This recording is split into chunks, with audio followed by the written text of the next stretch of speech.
Hi there and welcome to my channel. I think today that we're going to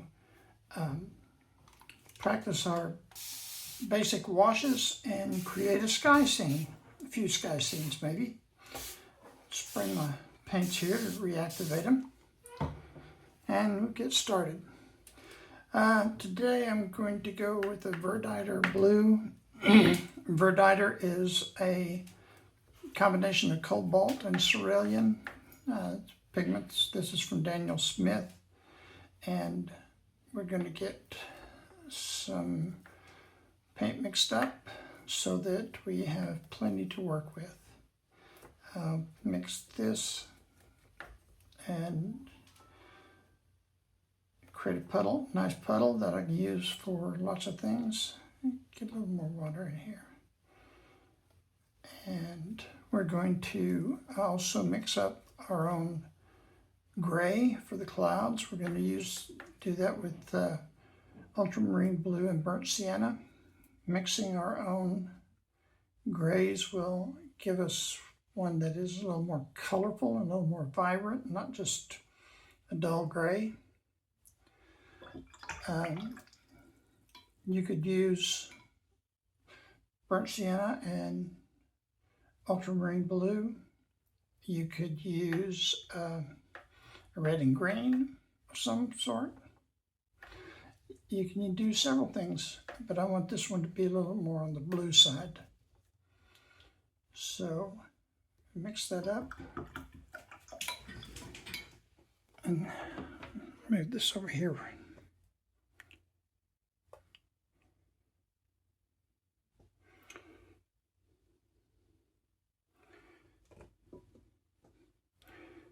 It's more brownish.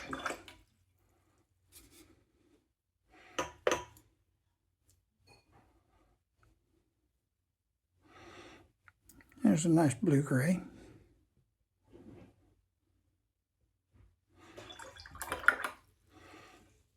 Okay.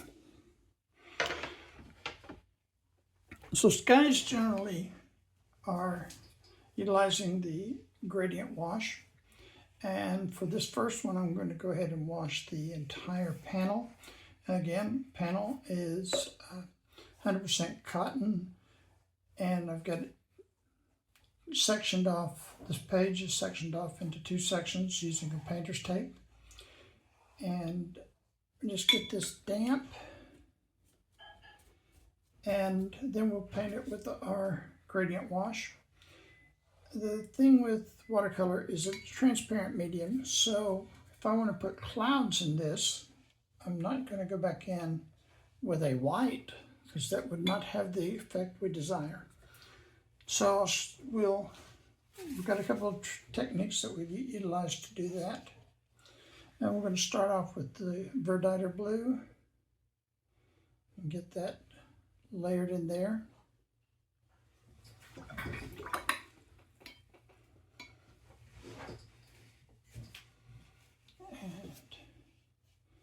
Get that to begin flowing down our page, and we'll start with clean water and just gradually take it lighter, because if you look at the sky, it is lighter toward the horizon. And get that flowing a bit, and now we're going to put our brush down. For this, to make our clouds, we're going to take some paper towel, kitchen roll, tissue of some sort, but if you use facial tissue, don't use the kind with lotion in it. That would not work that well with your painting. And we're going to make us a clump of paper towel, and then we're just going to go in and start to pull out cloud-like sections of paint. We just pull that out. We use the Verditer. We can also use cobalt or ultramarine or other low staining colors so that we can lift these out. And we come down through here, but if we use like a phthalo blue, it is staining, it will not lift out as much. And we're going to get our basic cloud shapes. So now we're going to come in with our gray that we made and give us some body.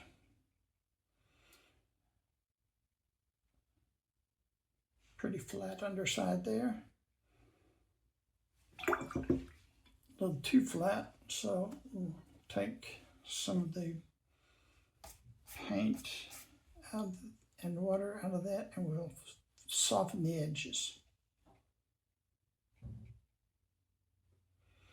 The clouds can look a lot different depending on the type of cloud, and I'm not even going to pretend to go into the types of clouds we have.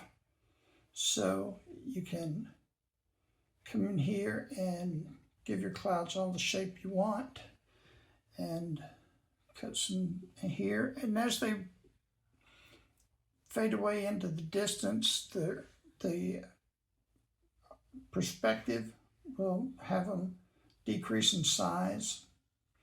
That is the linear perspective aspect, that things in the distance are smaller, look smaller than they are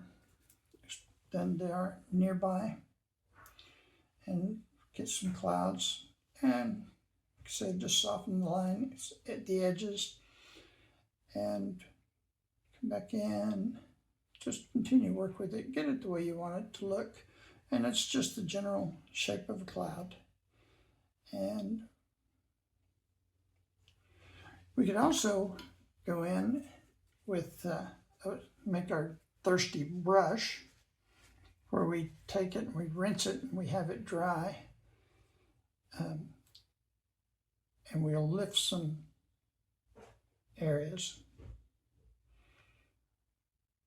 This works really well when it's more wet, but you get the general idea. So for the next one, we're going to mix up some more variegated. And we'll come in here and do it a little differently for the clouds. So what we're going to do is we're going to start by putting our color in, a lot of water on that one, and get it flowing.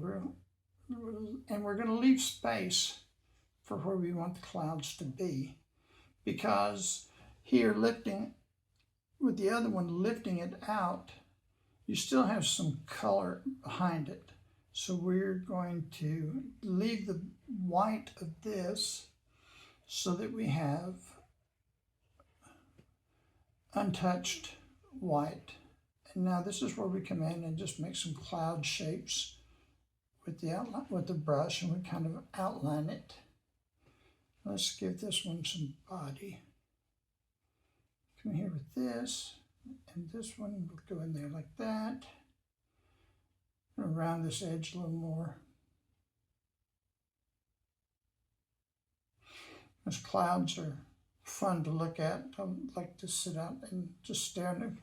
As we were kids, we would lie down and look up into the sky and try to discern shapes out of the clouds. And that's something we could do still. It might be a good exercise to study the clouds and exercise our imagination coming up with some shapes. We could practice and put those shapes down on paper. Of course, there's plenty of things that we can stare at and come up with shapes and give us things to look at, that we can exercise our creativity and get on paper as a painting. And in this case, doing it this way, as we get into the distance, we're going to make smaller white patches. Of course, doing this, I don't have a drawing or a plan, so I'm just doing it on the fly. So sometimes they'll look like wisps. Sometimes they'll look like little balls of cotton. But again, as we get into the horizon, we'll taper it off into a lighter color. If you notice, sometimes on the horizon you have a warm glow on the horizon with blue, so we could take like a yellow ochre and bring it in to give us that warm glow on the sky. And now we'll make our thirsty brush again. We'll come here and we'll get some of these drips before they drip down onto our paper. And pick those up so that they're a little more controlled. And that way we don't have sudden intense patches of sky. We can come in with this slight amount that I've picked up here and come in and make lighter lines in our distance to show that the sky is breaking through. Now we're going to take our blue-gray that we made, and let's give this one a flat bottom here. And we don't want a hard edge, so we take it in and we soften this edge, add a little water there to allow that gray to soften up. And we can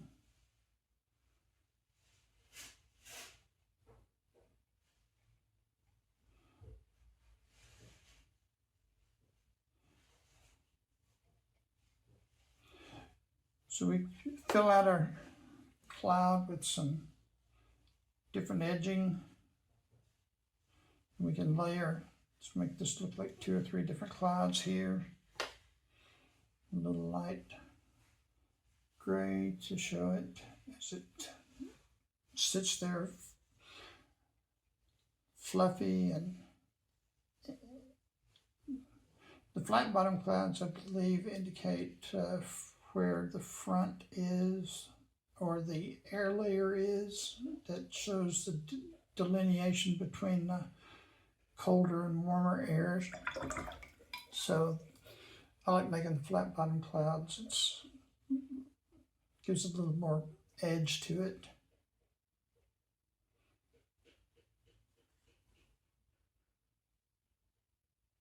A little dampness there. And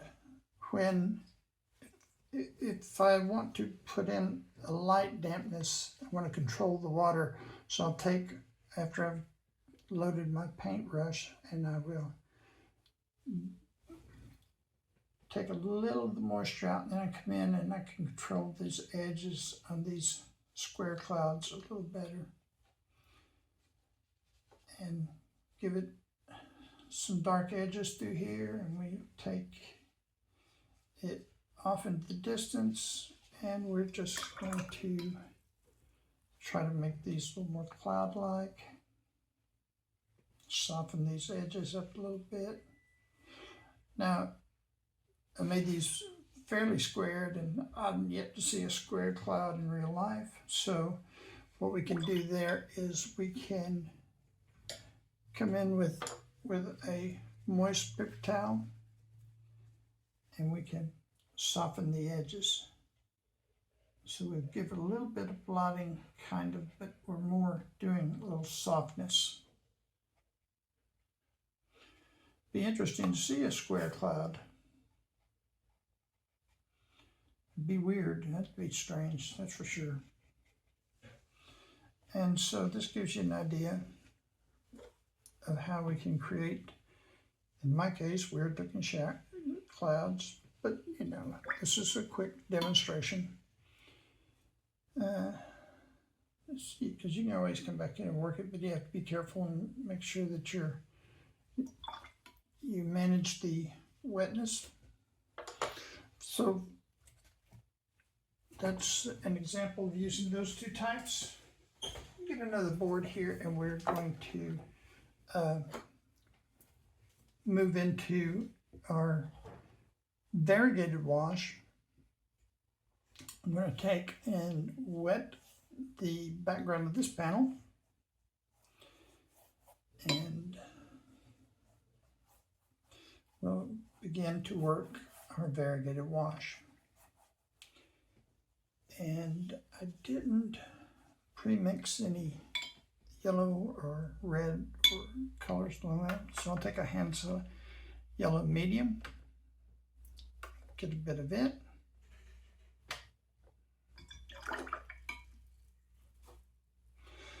I have a little transparent orange, do some orange,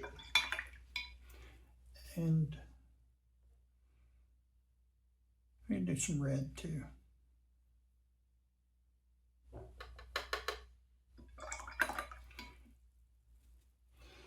And let's control the moisture here. I don't know if you can see the sheen on it. It's fairly wet, not a lot of puddle.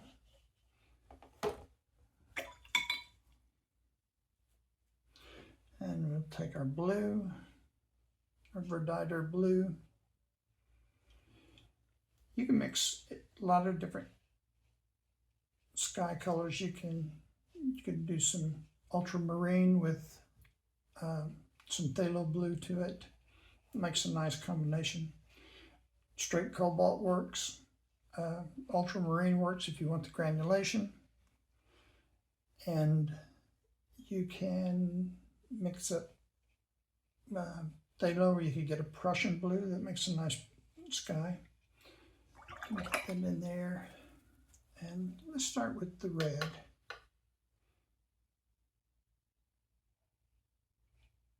One quick band of red. I know the blue's coming down through here in my wetness, and it's going to take that out. And we'll come in with our orange.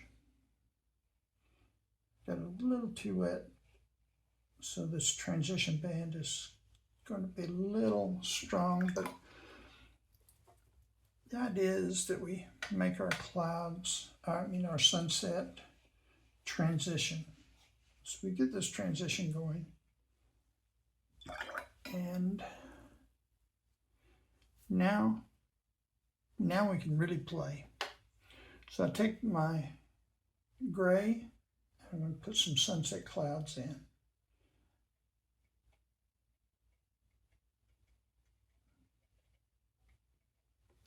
And I didn't mix up enough.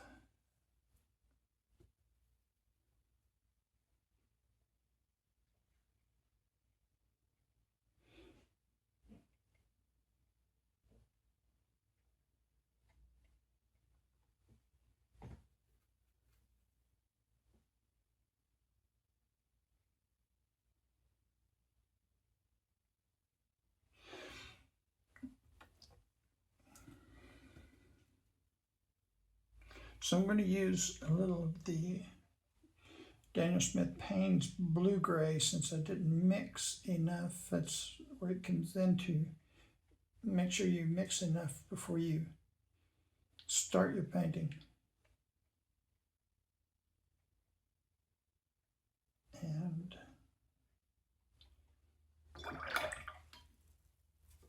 then we'll have a few clouds over here. Too wet, too wet. I need to get a bloom on that one.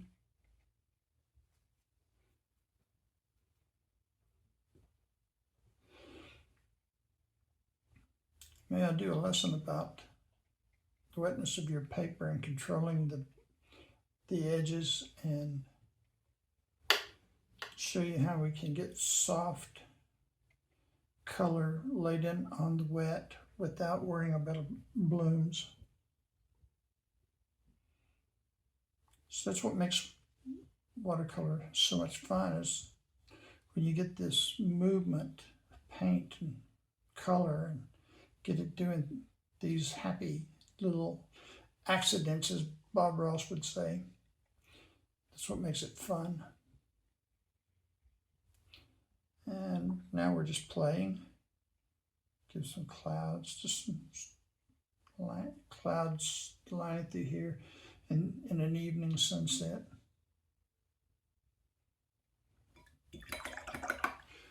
Now this is a point where I could, if you take your thirsty brush, you could come back in and then take some of the color out and get a brighter yellow, like a Hansa light, and get you a sun for the sunset. Although I put that in there a little strong, but get an idea. So the blotting, lifting out technique, you could use a cotton swab and create your sun.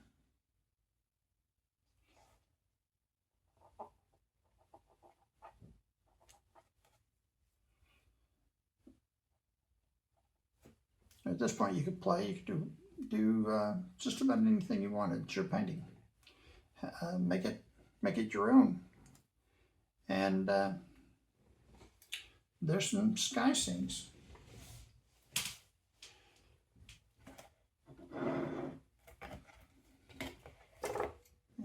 Thank you for watching. Be sure to like and subscribe. Thank you.